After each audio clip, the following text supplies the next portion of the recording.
प्रधानमंत्री जी फिल्मी सितारों को संबोधित करने गए, फिल्मी सितारों को संबोधित करने गए, लेकिन जो लोग पहलगाम में मारे गए थे उनकी पीड़ा, उनका हाल, उनका दुख, उनकी तकलीफ जानने के लिए नहीं गए। तो इधर उधर की न बात कर, ये बता कि काफिला क्यों लूटा। मुझे रहजनों से गिला तो है, लेकिन तेरी रहबरी पर सवाल है। कह रहे हैं आपकी बात सुनने के लिए नहीं आना चाहते, राजनाथ सिंह की बात सुनने आ जाते। ये लोग भी बकवास करते हैं। हम लोग जब बोले मत सुनो, भेज दो वापस, कम से कम अपने लोगों की तो सुनने आ जाओ। प्रधानमंत्री जी अवतार हैं, वो अदृश्य रह के भी कहीं मौजूद हो सकते हैं। उनको आना नहीं होता शारीरिक रूप से, वो प्रकट हो जाते हैं, प्रकट हो जाते हैं। नॉन बायोलॉजिकल है सर वो, तो इसलिए प्रधानमंत्री कभी नहीं आते ऐसे मसलों पे। 18 घंटे काम करते हैं प्रधानमंत्री, लेकिन इतने गंभीर विषय पे दोनों सदनों के अंदर चर्चा हो रही है। 18 घंटे काम करने वाला प्रधानमंत्री 2 घंटे भी दोनों सदनों में क्यों नहीं है, यह सवाल हम लोग पूछना चाहते हैं। धन्यवाद मान्यवर, आपने मुझे इस महत्वपूर्ण विषय पे अपनी बात कहने का मौका दिया। सबसे पहले मैं पहलगाम में जो निर्दोष निहत्थे लोग मारे गए, शहीद हुए, मैं उनको कहूंगा, उनको सर झुका के नमन करता हूं, श्रद्धांजलि देता हूं। ऑपरेशन सिंदूर के दौरान कश्मीर के 16 नागरिक मारे गए, जिसमें एडीसी राजकुमार थापा और 2 जुड़वा बच्चे भी मारे गए। उनको भी सर झुका के नमन करता हूं और श्रद्धांजलि देता हूं।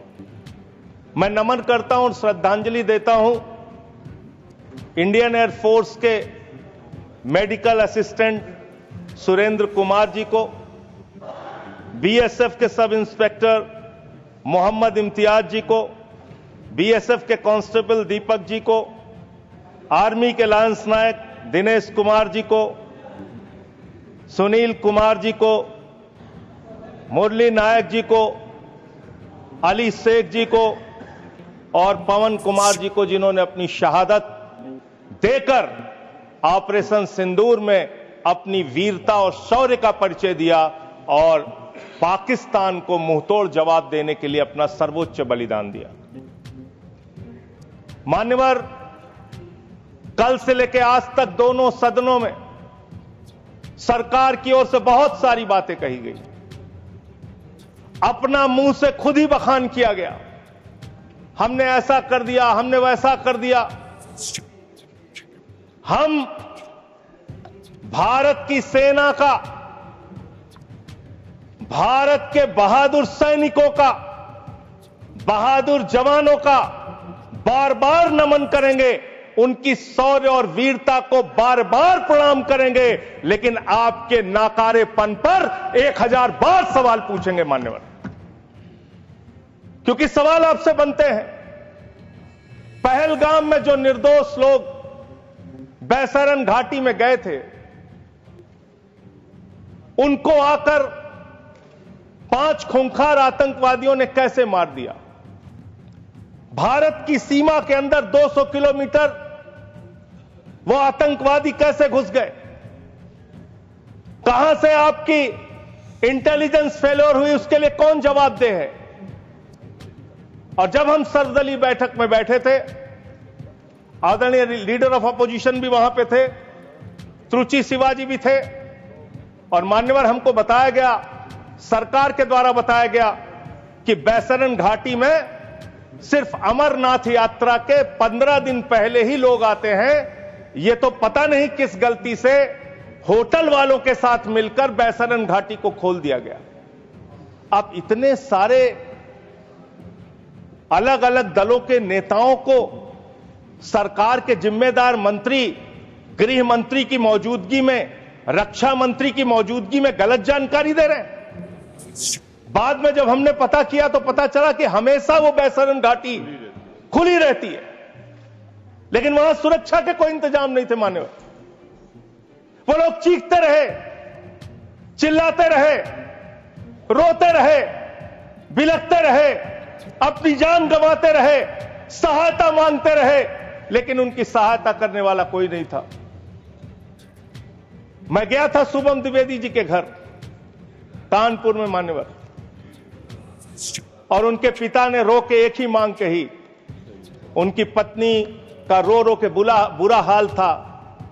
उनके परिवार के लोगों ने, उनके पिताजी ने रो रो के एक ही बात कही, हमारे बेटे ने देश के लिए अपनी शहादत दी है। जो लोग इसमें मारे गए हैं, सरकार हमें क्या मदद देती है उससे हमें लेना देना नहीं, कम से कम हमको शहीद का दर्जा दिया। ये उनकी पीड़ा थी, उनकी मांग थी। मैं आपके माध्यम से सरकार तक उनकी भावनाएं पहुंचाना चाहता हूं। मान्यवर, बताया गया कि जब यह घटना हुई उसके बाद देश के गृह मंत्री वहां जाते हैं। देश के गृह मंत्री ने जाके वहां प्रेस कॉन्फ्रेंस किया, अपनी बात कही। उसके बाद प्रधानमंत्री को इसकी सूचना मिलती है। प्रधानमंत्री जी अपना कार्यक्रम छोड़ के भाग के आते हैं सऊदी अरबिया से। पूरा देश इंतजार कर रहा था कि प्रधानमंत्री जी आ रहे हैं। प्रधानमंत्री जी निश्चित पहलगाम जाएंगे। प्रधानमंत्री जी पहलगाम नहीं गए मान्यवर। प्रधानमंत्री जी 24 अप्रैल को बिहार में चुनाव प्रचार गए। प्रधानमंत्री जी 1 मई को महाराष्ट्र, केरला और आंध्र प्रदेश में उद्घाटन करने के लिए गए। प्रधानमंत्री जी फिल्मी सितारों को संबोधित करने गए, फिल्मी सितारों को संबोधित करने गए, लेकिन जो लोग पहलगाम में मारे गए थे उनकी पीड़ा, उनका हाल, उनका दुख, उनकी तकलीफ जानने के लिए नहीं गए। मान्यवर, यहां कहा गया सेना के शौर्य को, बहादुरी को नमन कीजिए। हम करेंगे, बार बार करेंगे, लेकिन आपने सेना के लिए क्या किया? जया बच्चन जी कह रही क्या है, यह देश जानना नहीं चाहता? जया बच्चन जी कह रही हैं कि आप गलत बोल रहे हो। कौन कह रहा है? जया बच्चन जी। आपने उतनी दूर से नहीं सुना होगा मान्यवर, आपने सुना नहीं होगा। आप सुन लीजिए मान्यवर, आप सुन लीजिए, कृपया सुन लीजिए मान्यवर। तो फिल्मी सितारे जो आपने कहा ना, वो जिस तरह से आपने कहा कुछ डेरोगेटरी लगा, यही मेरा ऑब्जेक्शन। मान्यवर, नहीं, मैं ये नहीं कह रहा हूं कि फिल्मी सितारों को आपने संबोधित किया या किसी आप कार्यक्रम में गए, लेकिन आपकी पहली प्राथमिकता भारत के प्रधानमंत्री के तौर पे क्या थी? सवाल यह है कि पहली प्राथमिकता आपकी क्या थी? पहली प्राथमिकता थी देश में आते, बिहार का चुनाव छोड़ते, पहले आप पहलगाम जाते। पहले आप उस घटना स्थल पे जाते। हमारा सवाल यह है, अभी त्रुचि शिवाजी बहुत दुखी थे, कह रहे थे प्रधानमंत्री कहां है, सदन में क्यों नहीं आए, प्रधानमंत्री कहां है, प्रधानमंत्री कहां है? अरे शिवाजी, वो अवतार है, इंसान नहीं है। वो अवतार है, कृपया इधर भगवान देखें। है, अदृश्य। इधर देखें, अदृश्य नहीं, कल तमिलनाडु में ही थे अभी सर ये बड़े परेशान है कि प्रधानमंत्री जी सदन में नहीं आए।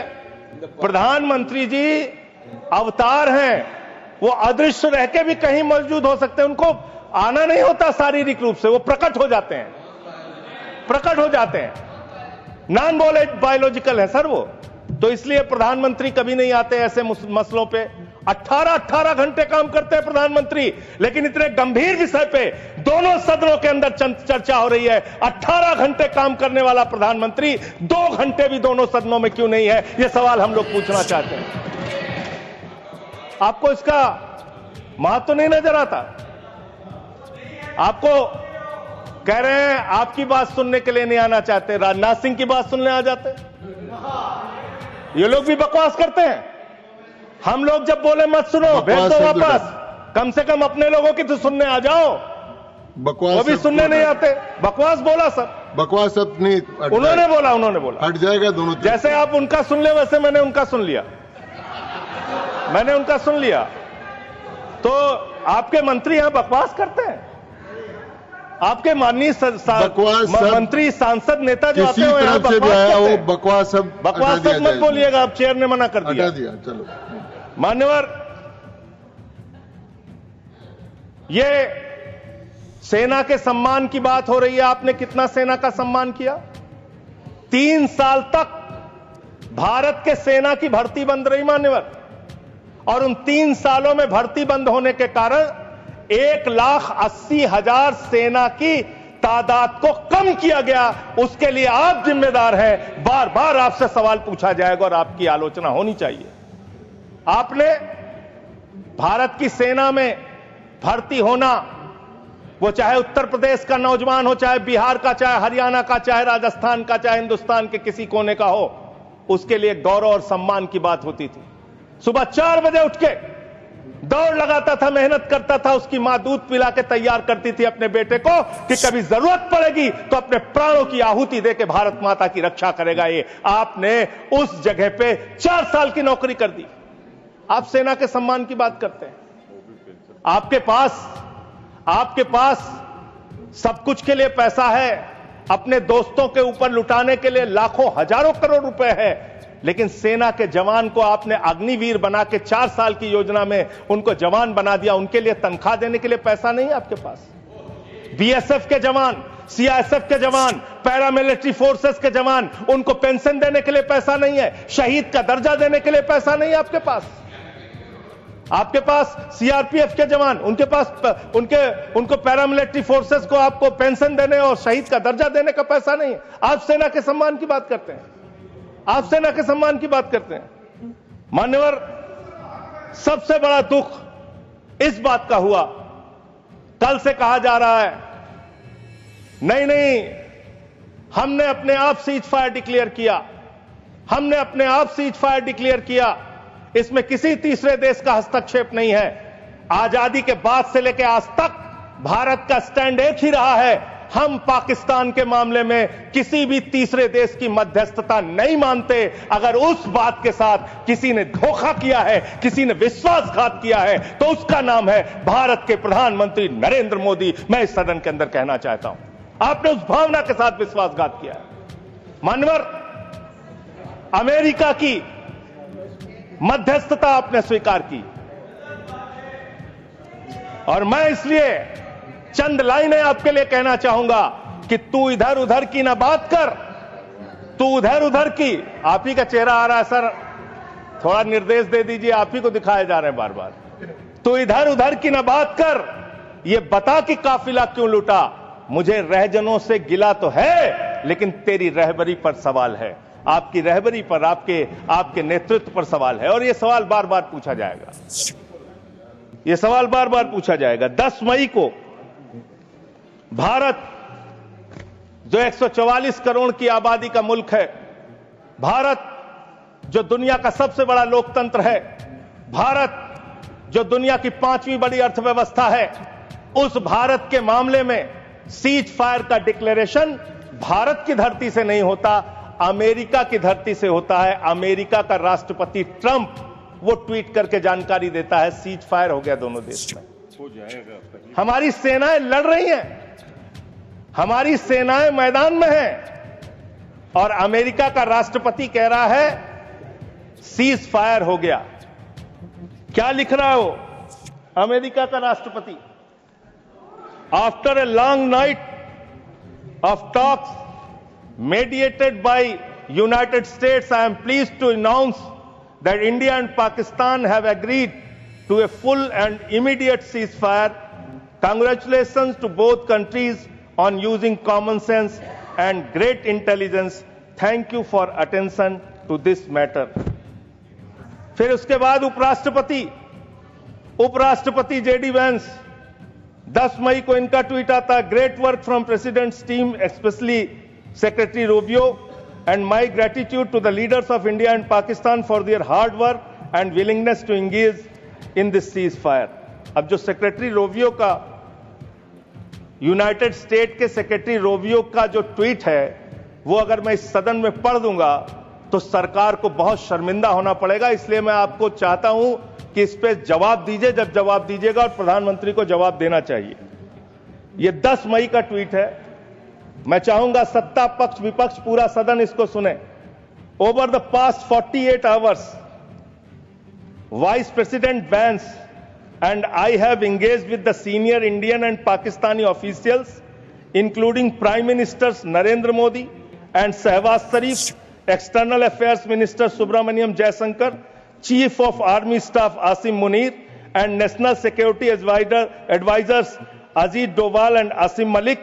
I am pleased to announce the governments of India and Pakistan have agreed to an immediate ceasefire and to start talks a broad set of issues at a neutral site. We commend Prime Ministers Modi and Sharif on their wisdom, prudence and statesmanship in choosing the path of peace. कृपया इनको प्रमाणित करके, ये प्रमाणित कर दूंगा sir, प्रमाणित करें, इसको प्रमाणित करके दें सर। मुझे बोलने उसके, हाँ मैं बोलने दे रहा हूँ आपको। अरे सर ऐसे आप बीच बीच में बोलेंगे तो मैं नहीं बोलता बीच में जी। आप प्रमाणित करके दे, उसके बाद इसको रिकॉर्ड में ले। हाँ। सर इसको हटा क्यों रहे हैं आप?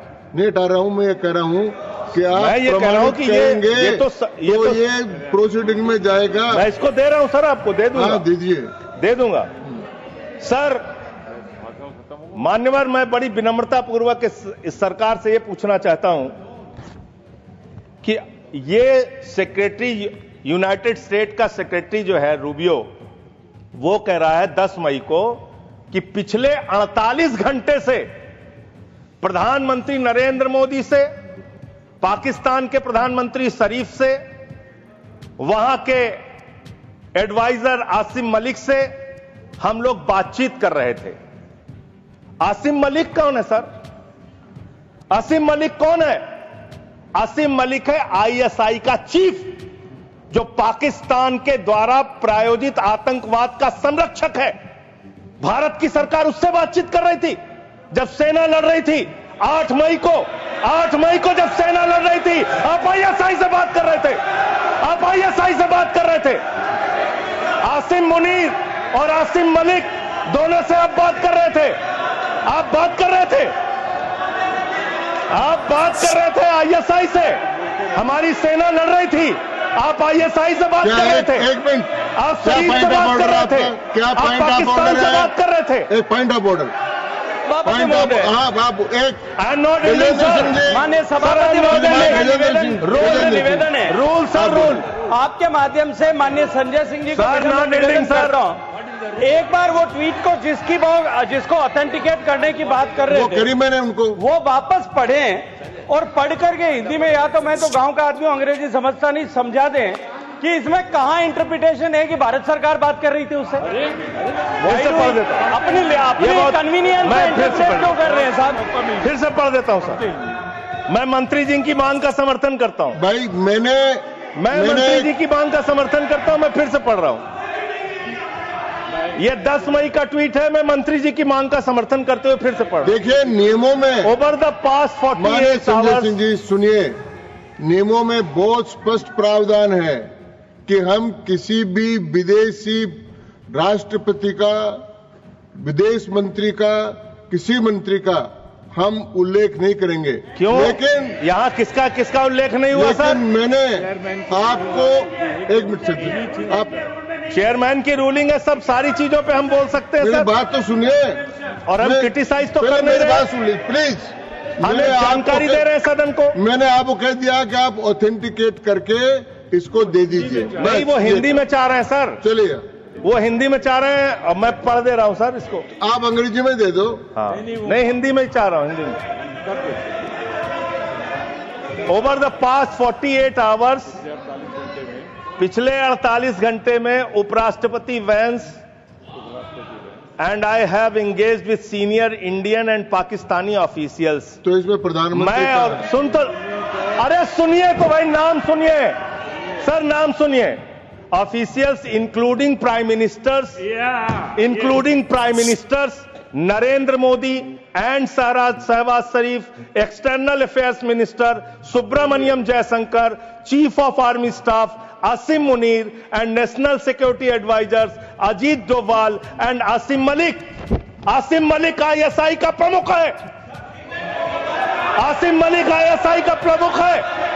आपकी सरकार आसिम मलिक से कैसे बात कर रही थी? जो आतंकवाद को जन्म देते हैं, आप उनसे बात करते हैं? और वाइस प्रेसिडेंट बेंच ने की है, और फिर तो मोदी जी ने बात की, डिस्टर्ब या करेंगे, डोभाल ठीक साहब बात ने नहीं। बात की, ये सर, तो ये ठीक बात नहीं है। जबरदस्ती सर, झूठा ऐसे डिस्टर्ब दोषारोपण करेंगे, करना ठीक नहीं है, चाहते हैं, सर। मैंने अपनी व्यवस्था दे दी। सर ये झूठा शब्द बोल रहे हैं। इनको इनको इनको इनको आप झूठा नहीं रोक शब्द तो रहे। नहीं आएगा।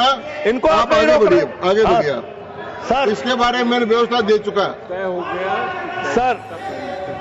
सर मान्यवर 10 मई जरा को मदन जी कृपया बैठ जाए। 10 मई को यह सीज फायर की डिक्लेरेशन होती है। 5 जून को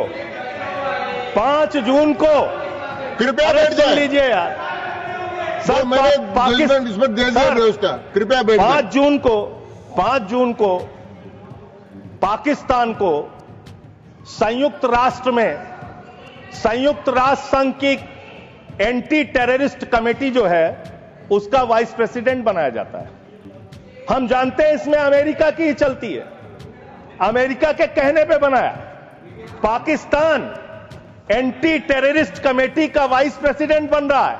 वो पाकिस्तान जिसने 10 साल तक ओसामा बिन लादेन को अपने घर में छिपा के रखा, वो पाकिस्तान जहां मसूद अजहर है, वो पाकिस्तान जहां हाफिज सईद है, वो पाकिस्तान जिसने ताज पे हमला किया मुंबई में, वो पाकिस्तान जिसने संसद पे हमला किया, वो पाकिस्तान जिसने अक्षरधाम किया, वो पाकिस्तान जिसने उड़ी किया, वो पाकिस्तान जिसने पुलवामा किया, वो पाकिस्तान जिसने लाल किले पे हमला किया, वो पाकिस्तान जो हिंदुस्तान में आतंकवाद फैलाता है, पहलगाम की घटना को अंजाम देता है। आप कह रहे हैं वो पाकिस्तान आपसे गिड़गिड़ाया, आप मान गए। अरे मान्यवर, वो हमारी बहनें भी तो गिड़गिड़ा रही थी, वो आतंकवादी तो नहीं माने, आप कैसे मान गए?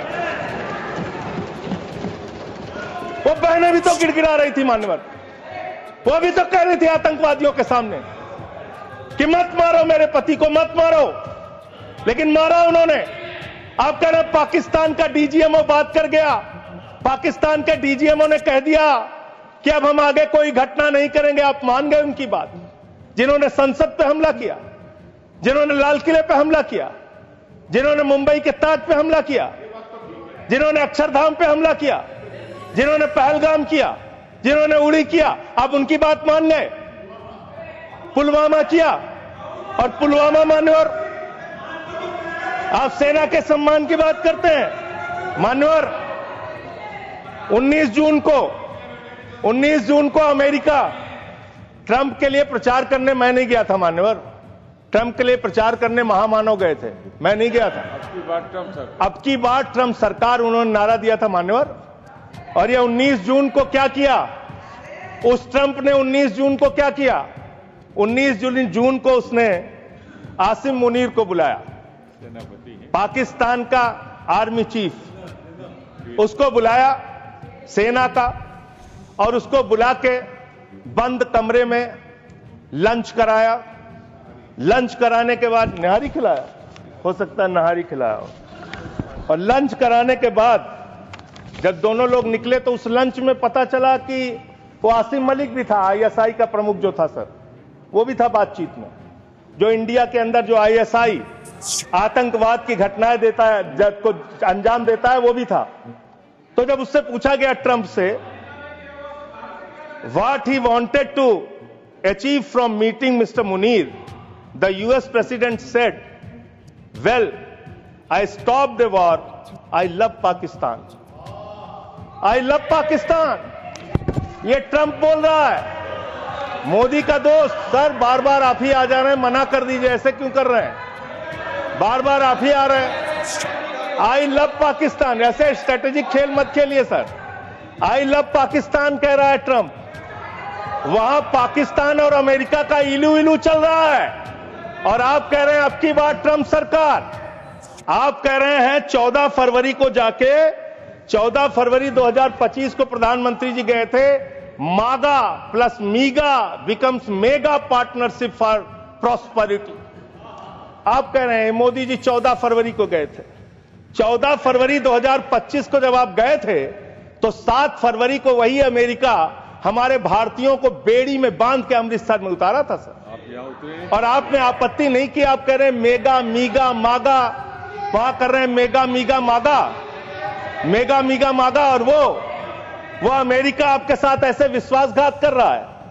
अभी उसके बाद ये तो आई लव पाकिस्तान बोला, फिर उसके बाद डिप्टी पीएम पाकिस्तान का उप प्रधानमंत्री गया 25 जुलाई को, उसने यूएस सेक्रेटरी से मुलाकात की, इस रूबियो से, मार्को रूबियो से, और उसके बाद ये लास्ट की लाइन खाली पढ़ रहा हूं, I also thanked him for Pakistan partnership in countering terrorism and preserving regional stability.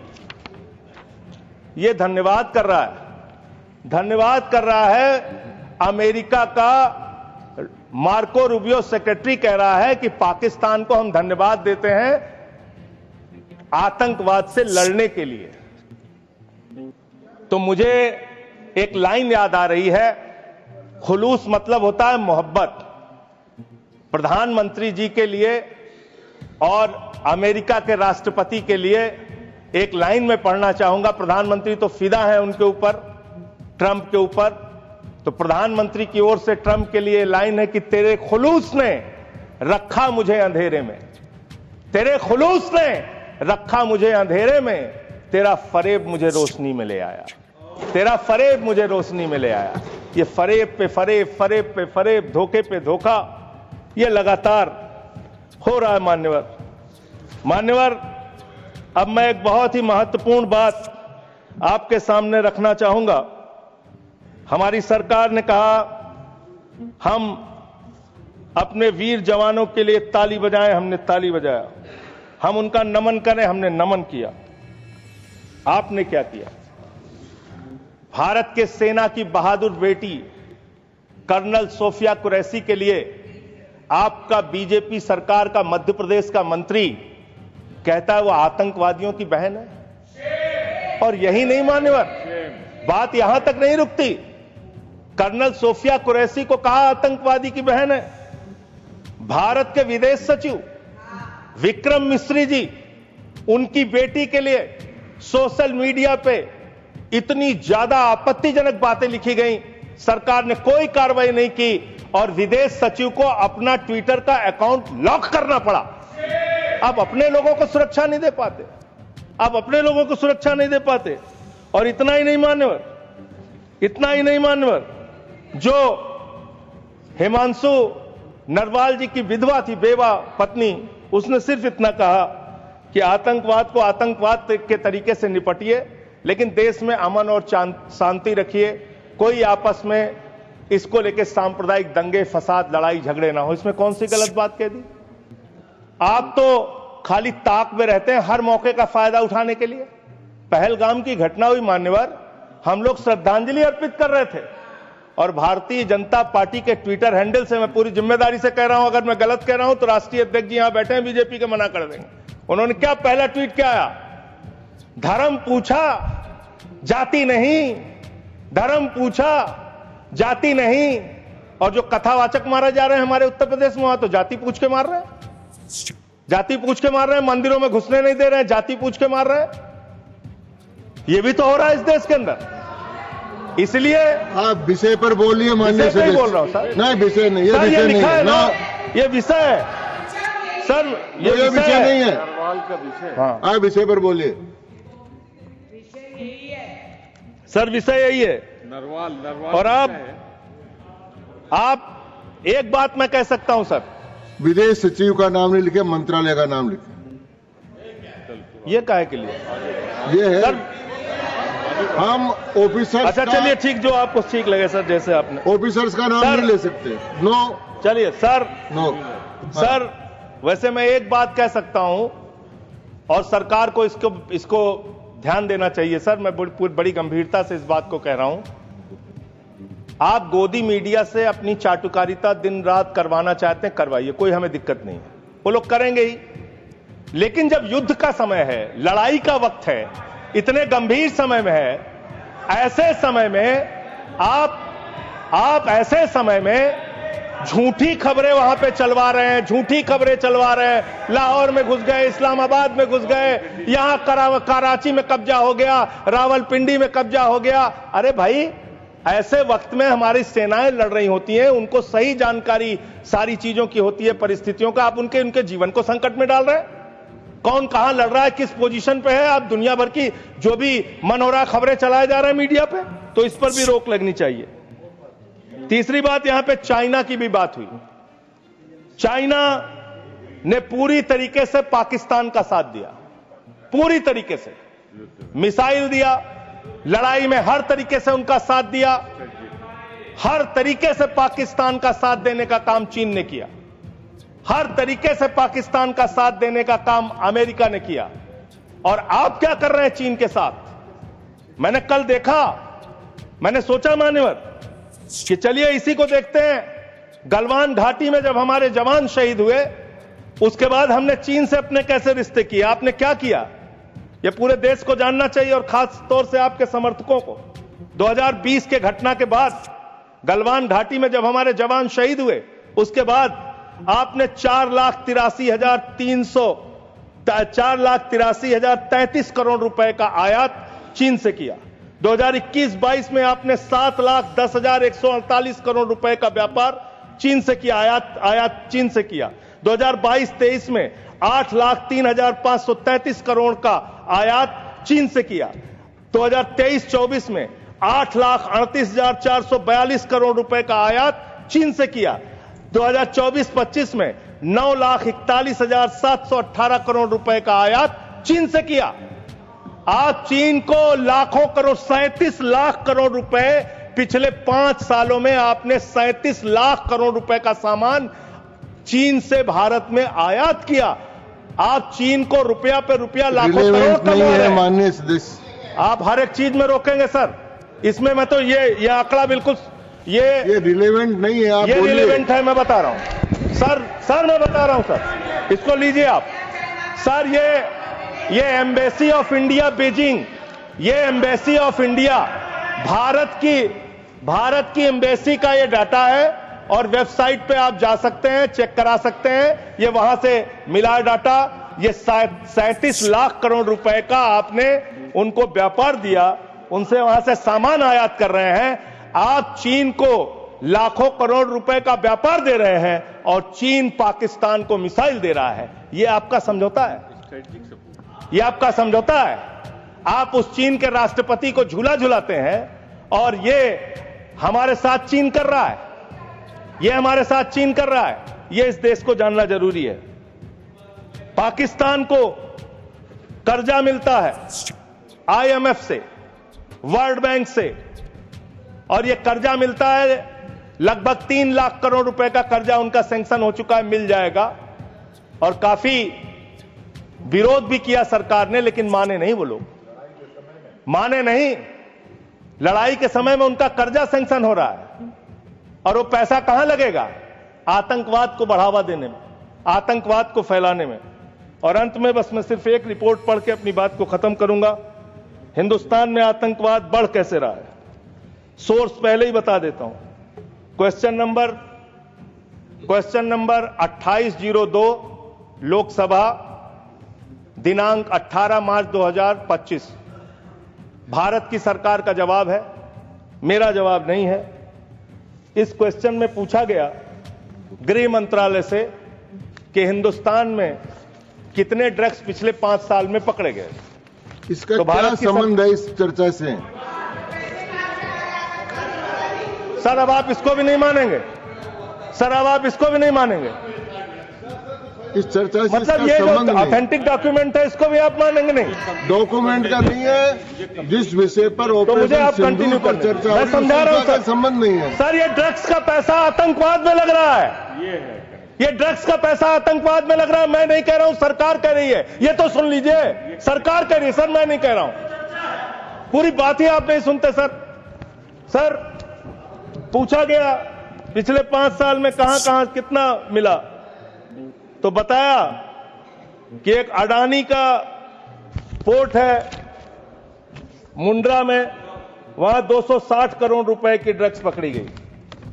फिर बताया अडानी का पोर्ट, ये तारीख है 26 मई 2022।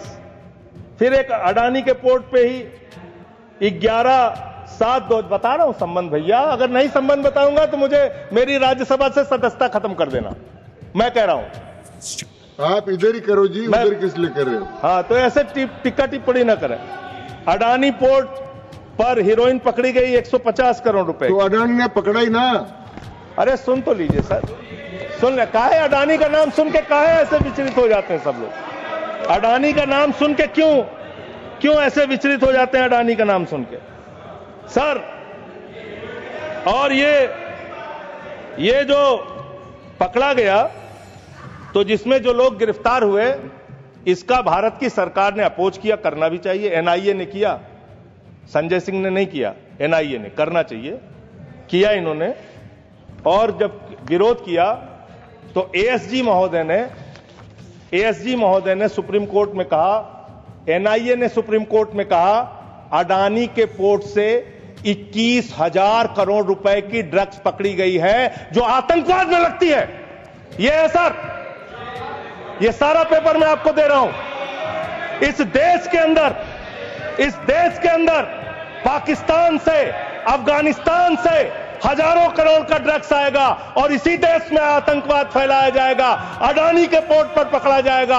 अडानी कौन है? भारत के प्रधानमंत्री का सबसे करीबी व्यक्ति है। यह सवाल देश पूछना चाहता है, आप क्या करा रहे हैं देश के अंदर? इन ड्रग्स वाले मामले में जो पकड़े गए हैं, इस पर क्या कार्रवाई हुई है, जानना चाहता है देश। समाप्त हुआ माननीय सदस्य। मान्यवर, अभी बहुत समय है सर, 35 मिनट समय है। 35 मान्यवर, 35 मिनट समय। मान्यवर, मैं अंत में एक ही बात कहना चाहता हूं। आपने कहा कि इस मामले में राजनीति नहीं होनी चाहिए।